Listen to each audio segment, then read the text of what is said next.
We don't aim for our yaks to give birth in fall or winter, but things don't always go according to plan. So when I noticed the first signs of labor in Asha on the last day of November, we enticed her into the corral so she wouldn't be jostled by the other yaks. Side note, yaks love to wallow and roll in mud.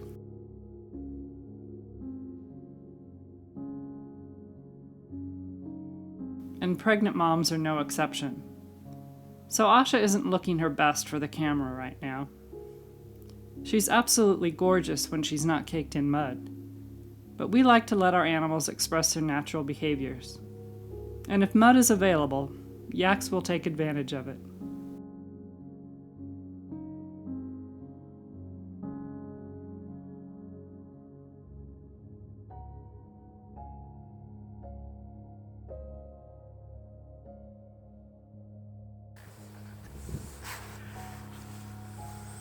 I was thrilled to see the amniotic sac come out, and then the tips of the tiny hooves. The calf usually sloshes out quickly after that.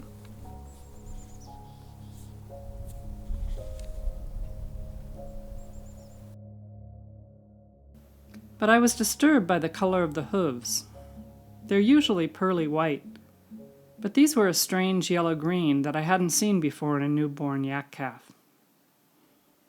I began to worry.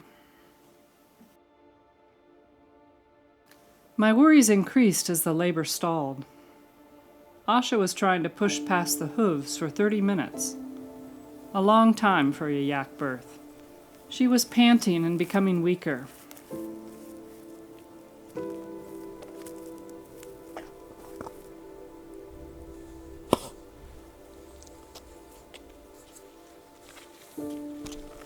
If you've watched some of our earlier videos, you might remember that Asha is especially precious to us. We raised her as a bottle baby, and she's our gentlest cow.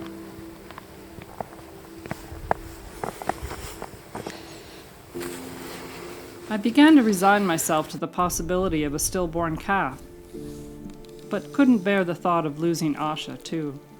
I wondered if I should try to help. Yaks have smaller calves than cattle and usually give birth easily.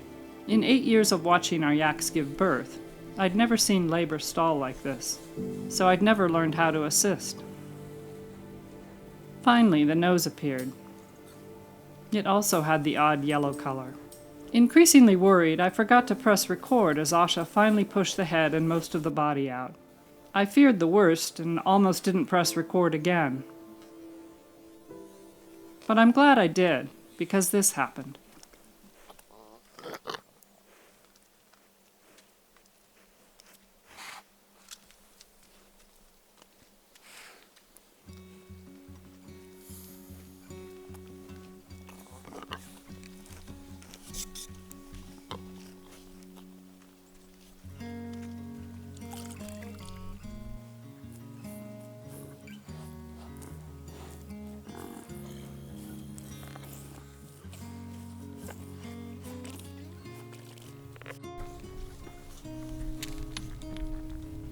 Throughout the rest of the afternoon, Asha cleaned her calf.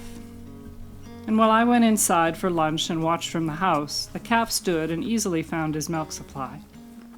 Meanwhile, I did some research and learned that the yellow goo on the calf was meconium, the first manure of newborn mammals. And it's not uncommon, even in human babies, for meconium to seep out during birth and stain a newborn. One article I read on domestic cattle said it could indicate a stressful birth. That certainly checked out in Asha's case. I'm glad I didn't have to provide the birth assistance the article recommended. But I did follow the advice to watch the calf closely for any further signs of stress. After another good nursing session, I was happy to see the calf plop down right where Asha could keep him warm with her shaggy head. Although recent weather had been mild for late fall, the temperatures would be dipping below freezing overnight. Early the next morning, I saw the calf up and nursing.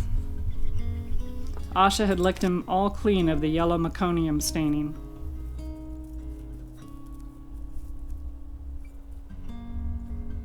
He didn't seem any weaker or clumsier on day 2 than any other yak calf we've had.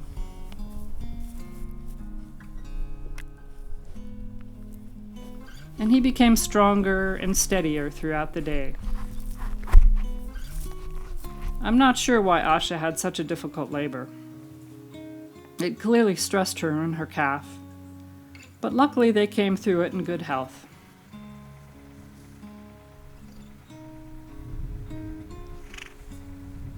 I'm looking forward to watching this feisty little bull grow and romp through the winter months.